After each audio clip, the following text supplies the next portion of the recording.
நல்லா இருப்பீங்கன்னு நான் நினைக்கிறேன். நானும் அதேபோல நல்ல சுகபலத்தோடு இருக்கிறேன். நான் என்னன்னு கேட்டா, ஒரு குறிப்பிட்ட தூரம் வரைக்கும் ஓடி போயிட்டு வரைக்குள்ள இந்த வீடியோ எடுத்தேன்னா, வீடியோ பாருங்க எப்படி இருக்குன்ட்டு. சரியான குளிர். அதுக்குள்ள மக்கள் எல்லாம் நாலா பக்கமும் இன்றைக்கு கிறிஸ்மஸ் தானே இரவுக்கு போய் கொண்டிருக்கிறார்கள்.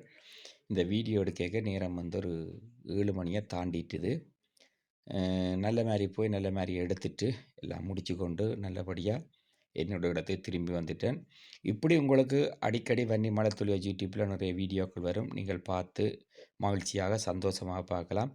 வீட்ல இருந்து கொண்டு குளிரண்டாலும், மழையண்டா என்ன, வெயிலண்டா என்ன, காத்தண்டா என்ன, வன்னி மலத்துளிய யூடியூப்ல என்னுடைய வேலை நேரங்கள் முடிய உங்களுக்காக புது புது வீடியோக்கள் வந்து கொண்டே இருக்கும். நீங்கள் எனக்கு செய்ய வேண்டியதை பெல் பட்டனை அமர்த்தி ஒரு சப்ஸ்கிரைப் பண்ணி வன்னி மலத்துளிய யூடியூப்புக்கு ஆதரவை தாருங்கள். அதேபோல் இந்த வீடியோ எப்படி என்று கேட்டால், நேரடியாக அப்படியே லைவில் எடுத்து சின்ன சின்ன எடிட்டிங்களை பண்ணி போட்டு என்னுடைய சொந்த குரல்லையே நீங்கள் பார்க்கக்கூடிய மாதிரி செய்திருக்கிறேன். உங்களுக்கு மகிழ்ச்சியாக இருக்குது வீட்டிலிருந்து பார்க்கும்பொழுது ஃப்ரான்ஸில் இப்படி இடங்கள் எல்லாம் அழகாக இருக்குது, குளிர்காலங்கள்லையும் எப்படி இருக்குதுன்னு சொல்லி பார்க்கலாம். அதே போல் இலங்கையிலே தாய்நாட்டில் இருக்கிற மக்கள் எல்லாரும் பார்க்கும் பொழுது பெல் பட்டன் அமர்த்துங்க, சப்ஸ்கிரைப் பண்ணுங்கள். என்னுடைய வன்னி மலத்துளிகள் யூடியூப் இன்றைக்கும் ஏழைகளுக்கு நண்பனாக இருப்பது தான் என்னுடைய விருப்பம். அதே போல் நான் எல்லாம் செய்து கொண்டே இருப்பேன். அதே போல் என்னுடைய பிள்ளைகளுக்கும் என்னுடைய கடமை என்னவோ அதுகளை நான் வடிவாக செய்து கொண்டிருக்கிறேன். தேவன் எனக்கு பலத்த கிருபையும் சுகத்தையும் தந்து கொண்டிருக்கிறார். குளிர், சரியான குளிர். இந்த வீடியோ எடுக்கும் பொழுது அப்படி இருந்தும் இல்லை, ஒரு நாள் நான் வரவில்லை, யூடியூப்லேயும் ஃபேஸ்புக்கிலும் வரவில்லைன்னா அண்ணன் தம்பி மாதிரிலாம் தேடி கேட்கிறீர்கள். ஒவ்வொரு நாளும் வந்து கொண்டே இருப்பேன்.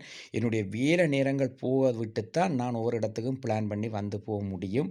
நீங்கள் கொஞ்சம் புரிஞ்சு கொள்ள வேண்டும். ஒவ்வொரு விடயங்களையும் சரியாக, தெளிவாக, நல்ல சிந்தனையோடு துல்லியமாகத்தான் நான் பதிவு செய்து செய்து கொண்டிருப்பேன். எந்த விதமான இடைஞ்சல்களும் உங்களுக்கு இல்லாதபடி தான் என்னுடைய வீடியோக்கள் வந்து கொண்டிருக்கும். கணக்க நேரங்கள் வராது. நான் பலமுறை ஏன் சொல்லுகிறேன் என்றால், கன நேரங்கள் உங்களுடைய சிந்தனைகளை நோகடிக்கிற அளவுக்கு என்னுடைய வீடியோக்கள் ஒன்றும் இருக்காது. இயல்பாக என்னென்ன விடயங்களை நான் சொல்ல விருப்பப்படுகிறேனோ அதுகளெல்லாம் வீடியோவோடு வந்து கொண்டிருக்கும். இந்த இடத்தை பாருங்கள் எவ்வளோ அழகாக இருக்குன்னு சொல்லி. முழு கடையும் பூட்டிட்டார்கள். போய் உடனேயே ஒரு சின்ன ஒரு சாம்பிச்சும் எடுத்து ஒரு கவையும் எடுத்து சாப்பிட்டுட்டு இப்போ அந்த இடத்துலேருந்து நான் இந்த இடத்துக்கு வந்துட்டேன். இதை பாருங்கள். என்னை பற்றி சொல்லி கொண்டிருக்கிறேன் என்று சொல்லி நீங்கள் எதுவும் குறை நினைக்கக்கூடாது. நான் என்னுடைய வன்னி மலத்துளிய யூடியூப்புக்காக வைக்கிற வீடியோவில் எல்லா விடயமான விஷயங்களும் வந்து கொண்டிருக்கும். அது உங்களுக்கு நல்லதாக இருக்கும். இன்னும் ஒரு மூலையில் சந்திப்பு. நன்றி, வணக்கம் நண்பர், தமிழ் சொந்த உறவுகள் அனைவருக்கும்.